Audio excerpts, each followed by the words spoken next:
हमें किसी को काटना या मारना नहीं है। हिंदू एकता का मतलब कि यदि छेड़ोगे तो छोड़ा तो नहीं जाएगा, ये बात तो पक्की है। हिंदू एकता का मतलब हम अपनी संस्कृति को बचाएं, अपनी परंपराओं को बचाएं। हिंदू एकता का मतलब संत और ग्रंथ के अनुसार जीवन को जिए।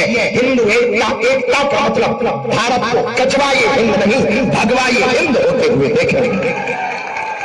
लोग हमसे कहते हैं, बहुत से बुद्धिजीवी खूब फोन से पूछते, अभी कल एक बुद्धिजीवी हमारे बगल में बैठे थे, बड़े माइंडेड है, उन्होंने IIT कर रखी है किसी बहुत बड़े कॉलेज से। उन्होंने कहा कि इससे होगा क्या? हमने कहा ये बताओ गजबाई हिंद से क्या होगा?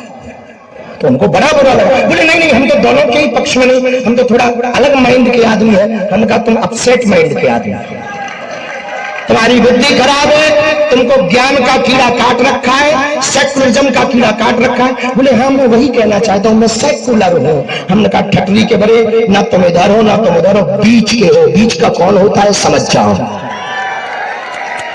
उसको और बुरा लगा, भड़बड़ा गया। बोले आप हमें बनाना क्या चाह रहे हैं? हमके जय किन्नर भगवान।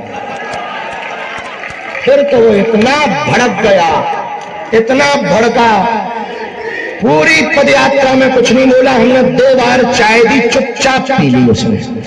क्योंकि बेटे चाय पी, राय ले, अब देश में रहना है, हमारे साथ चलना है तो चाय भी ले और चर्चा गाय की करे। फिर वो जाने लगा तो फिर हमने उसको कहा, हमने कहा my dear you come here, ठटली के बड़े इधर आ। बोले हाँ। उनका सुनो, हम इस देश में एकता क्यों चाहते? यही कीड़ा है ना तुम्हारे अंदर। उत्तर सुनो, कुछ लोग इस देश के तिरंगा में चांद देखना चाहते, हम चांद पर तिरंगा देखना चाहते, बस ये चाहते हैं। बोले इससे क्या होगा? हमकी एकता से यदि कास्टिज्म शून्य होगा, राष्ट्रवाद बढ़ेगा। कास्टवाद शून्य होगा तो जातियों में बटे हुए व्यक्ति ऊंच नीच, अंगड़ा पिछड़ा, जात पात की लड़ाई में अपनी एनर्जी खत्म करने की बजाय राष्ट्र को आगे बढ़ाने में अपनी ऊर्जा को लगाएंगे, भारत विश्व गुरु बनेगा। हम ये करना चाहते। आज भी गांव में कई विवाहों में घोड़ियों पर नहीं बैठने दिया जाता। आज भी गांव में भेदभाव के नाम पर बांट दिया जाता। इसी छुआछूत और भेदभाव में सनातन से कई लोग विमुख हो गए। कोई बुद्धिस्ट बन गया, कोई हलीउल्लाह वाला बन गया। सनातन की सबसे बड़ी कमजोरी है, इस्लाम धर्म को कोई स्वीकार करे तो तुरंत चच्चा जान हो जाता है, अम्मी जान हो जाता है। कोई ईसाई बने तो वो सर, मिस्टर, सिस्टर हो जाता है। पर कोई हिंदू धर्म में रहे तो या तो वो जाट हो जाता है, या बर्मा रहता है, या शर्मा रहता है, या क्षत्रिय रहता है। हम ये कहना चाह रहे, न तुम बर्मा रहो, न शर्मा रहो, न क्षत्रिय रहो, न वैश्य रहो, न शूद्र रहो। तुम पहले हिंदू रहो, तुम पहले हिंदुस्तानी रहो, बाद में कुछ भी रहो।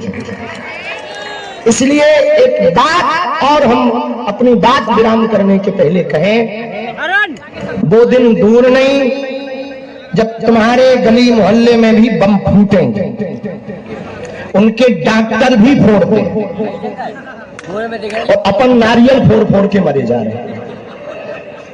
गजब बात देखो, उनमें और हमने कितना अंतर है।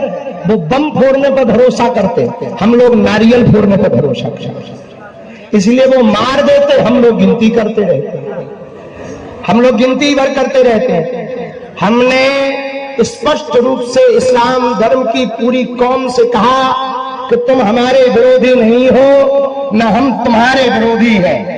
और यही वो हिंदुस्तान है कि बंटवारा जब हुआ, ये बात बहुत दृढ़तापूर्वक सरदार वल्लभ भाई पटेल ने अपने भाषणों में कही है। वल्लभ भाई पटेल ने 1947 के बाद कहा कि इस देश में, हिंदुस्तान में रहने वाले आधे से ज्यादा मुसलमानों ने जिन्ना के साथ खड़े होकर के पाकिस्तान की मांग की थी। पर दुर्भाग्य ये है, जिन्होंने मांग की थी वो सबके सब पाकिस्तान नहीं गए। जब तुमने मजहब के नाम पर देश मांगा तो तुम्हें जाना चाहिए, कोई बात नहीं, रह गए और अच्छी बात है। हमारा तो वसुदेव कुटुंबकम का सूत्र है, हमारा तो वन वर्ल्ड वन फैमिली का सूत्र है, एक विश्व एक परिवार का सूत्र है। तुम रह गए, कोई दिक्कत नहीं। पर एक बात, हम अन्य देशों से आए हुए रोहिंग्यास, बांग्लादेश